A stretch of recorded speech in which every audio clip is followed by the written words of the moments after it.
Hello friends, welcome to GRP சமையல். இன்றைக்கி நம்ம பார்க்க போகிற ரெசிபி ஓரியோ பிரெட் கேக்குங்க. இது செய்கிறது ரொம்ப சுலபம். உங்கள் வீட்டு குழந்தைங்க கூட இது சட்டுன்னு செஞ்சு முடிச்சிடலாம். ஏன்னா இதுக்கு அடுப்பு ஆன் பண்ண வேண்டிய அவசியமே இல்லை. ஓரியோ பிஸ்கட் பாக்கெட்டும் ஒரு 4 பிரெட் ஸ்லைஸும் இருந்ததுன்னா போதுங்க, டக்குன்னு செஞ்சு முடிச்சிடலாம். வாங்க எப்படி செய்யலான்னு பார்க்கலாம். முதல்ல இதுக்கு தேவையான பொருட்கள் என்னெல்லாம் பார்த்துடலாங்க. 10 ரூபா ஓரியோ பிஸ்கட் பாக்கெட் 2 எடுத்துருக்குறேங்க. ஒரு 4 பிரெட் ஸ்லைஸ் எடுத்துருக்கிறேன். நான் மைதா பிரெட் தாங்க எடுத்துருக்கிறேன். உங்களுக்கு விருப்பம்னா கோதுமை பிரெட் கூட எடுத்துக்கலாம். ஒரு அரை கப் அளவுக்கு காய்ச்சி கொஞ்சம் வெதுன்னு இருக்கிற பாலாக எடுத்துருக்கிறேன். ஒரு 3 ஸ்பூன் அளவுக்கு சுகர் எடுத்துருக்குறேங்க. ஃபர்ஸ்ட் நம்ம பிரெட்டோட ஓரங்களை கட் பண்ணி எடுத்துக்கலாங்க. நான் இன்றைக்கி ஸ்கொயர் ஷேப்பில் தான் கேக் செய்ய போகிறேன், அதனால் சைட்ஸை கட் பண்ணிக்கலாம். உங்களுக்கு விருப்பம்னா நீங்கள் ரவுண்ட் ஷேப்பில் கூட செய்யலாங்க.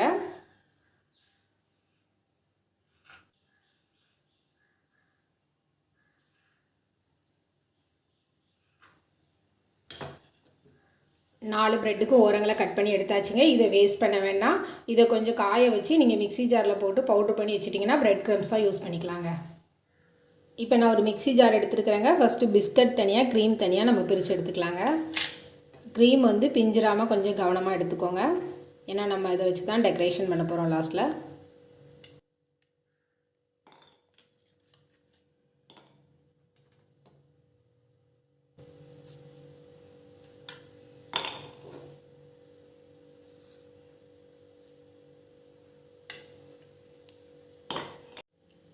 இப்போ க்ரீம் தனியாக, பிஸ்கட்ஸ் தனியாக பிரித்தாச்சுங்க. இப்போ பிஸ்கட்ஸை நல்லா ஃபைனாக அரைச்சிட்டு வந்துடலாம்.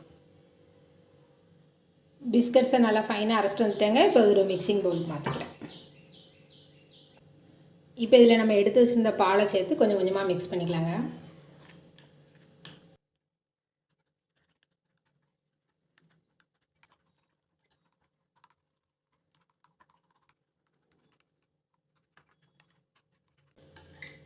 எல்லா பாலையுமே நல்லா ஊற்றியாச்சுங்க. சின்ன கட்டி கூட இல்லாமல் நல்லா ஒன்று போல் கலந்து விட்டுக்கோங்க.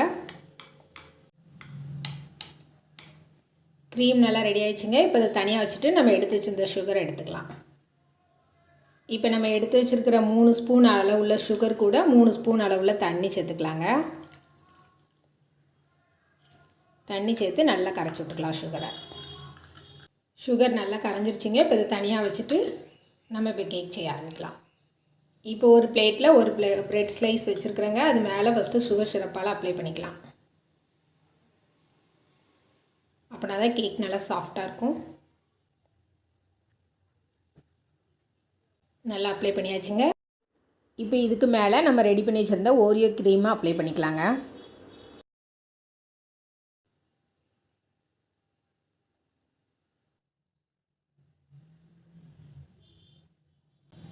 நல்லா அப்ளை பண்ணியாச்சுங்க. இப்போ இதுக்கு மேலே இன்னொரு பிரெட் ஸ்லைஸ் வச்சுக்கலாம்.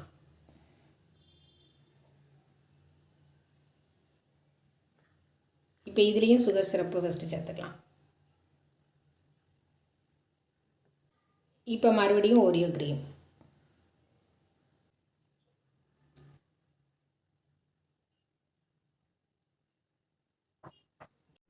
இப்போ இதே ஸ்டெப்ஸை ஃபாலோ பண்ணி 4 பிரெட் ஸ்லைஸையும் ரெடி பண்ணிக்கலாங்க. மேலே ஃபுல்லும் நல்லா அப்ளை பண்ணியாச்சுங்க. இப்போ ஓரங்களையும் அதே மாதிரி அப்ளை பண்ணிக்கலாம்.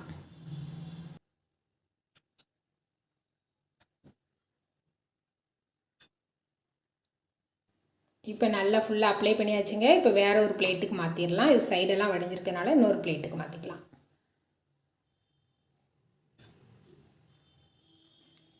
இது அப்படியே ஒரு 10 நிமிஷம் ஃப்ரிட்ஜில் வச்சு எடுத்துக்கலாங்க. இப்போ கேக்குக்கு மேலே டெக்கரேஷனுக்காக ஃப்ளவர் செய்ய போகிறோங்க. அதுக்காக கேக் க்ரீமை பாதியாக கட் பண்ணி வச்சுருக்கிறேன். இப்போ இதை லைட்டாக ஃபோல்ட் பண்ணி விட்டுக்கலாம்.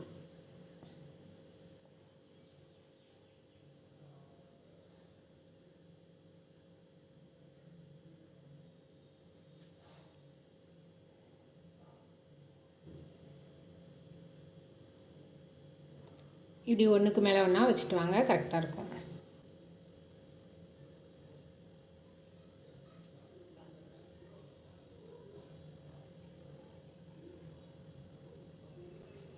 உங்களுக்கு ரோஸ் எவ்வளோ பெருசாக வேணுமோ அதுக்கு தகுந்தாக்கில் பெட்டல்ஸ் வச்சுக்கோங்க.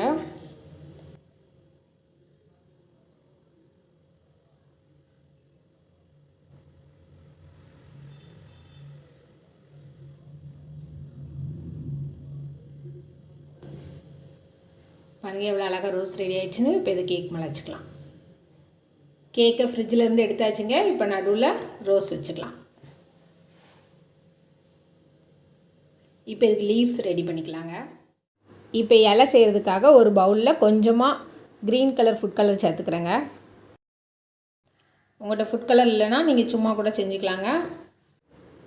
இப்போ ஒரு ஆஃப் க்ரீம் எடுத்துருக்குறேங்க. அதில் வந்து பட்ஸில் டிப் பண்ணி ஃபுட் கலரை அப்ளை பண்ணிக்கலாம். ரொம்ப அதிகமாக அப்ளை பண்ணிட்டீங்கன்னா க்ரீம் வந்து கொஞ்சம் கொல கொலன்னு மெல்ட் ஆன மாதிரி ஆயிருங்க. அதனால் லைட்டாக அப்ளை பண்ணிக்கோங்க. நல்லா அப்ளை பண்ணியாச்சுங்க. இப்போ வந்து இதை வந்து இலை ஷேப்பில் லைட்டாக மடிச்சு விட்டுக்கலாம்.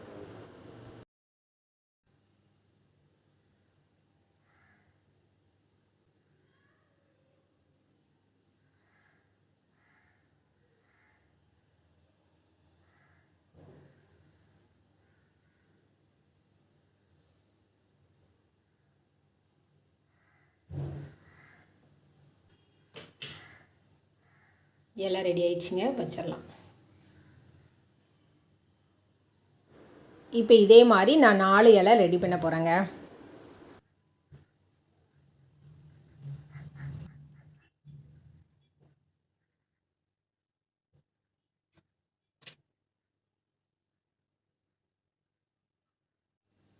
சுவையான ஓரியோ பிரெட் கேக் ரெடி.